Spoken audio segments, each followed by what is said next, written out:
नमस्कार दोस्तों, पांचवें चरण का मतदान आज खत्म हो गया है और पांचवें चरण का मतदान खत्म होने के साथ ही देश की 429 सीटों पर प्रत्याशियों की किस्मत ईवीएम में कैद हो गई है, क्योंकि पहले, दूसरे, तीसरे और चौथे और पांचवें चरण की सीटों को मिलाकर अभी तक देश की 429 सीटों पर मतदान समाप्त हो गया है। वहीं आज के पांचवें चरण में देश की 6 राज्यों और 2 केंद्र शासित प्रदेशों की 49 सीटों पर मतदान हुआ।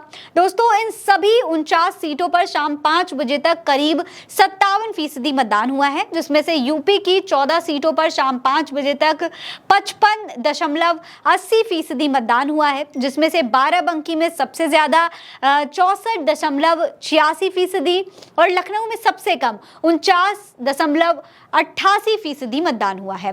वहीं अमेठी और रायबरेली, जो इस चरण में सबसे हॉट सीट थी, वहां पर अमेठी में 52.68%, तो रायबरेली में 56.26% मतदान हुआ है। दोस्तों, इसके अलावा यूपी की बाकी सीटों पर अगर गौर करें तो बाराबंकी सीट को छोड़ के बाकी सीटों पर उतना मतदान नहीं हुआ जैसे कि उम्मीद थी। अगर आप आंकड़ों पर गौर करेंगे तो लखनऊ सीट, जहां से राजनाथ सिंह 2 बार से सांसद रह चुके हैं, वहां पर सबसे कम वोटिंग हुई।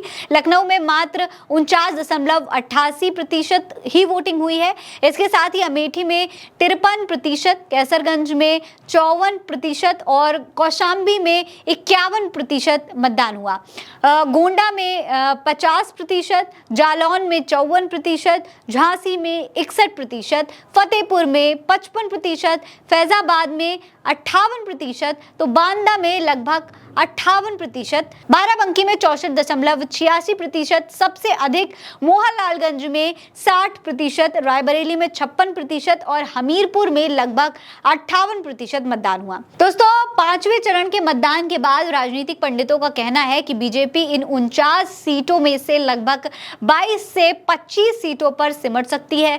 खैर, अब तो ये 4 जून को चुनाव परिणाम आने के बाद ही साफ हो पाएगा। पर वैसे आपको क्या लगता है, इस चरण में भारतीय जनता पार्टी की कितनी सीटें आती हुई दिखाई दे रही हैं? अपना जवाब हमें कमेंट सेक्शन में लिखकर बताइए। ये खबर आप उल्टा चश्मा यूसी पर देख रहे हैं। नमस्कार।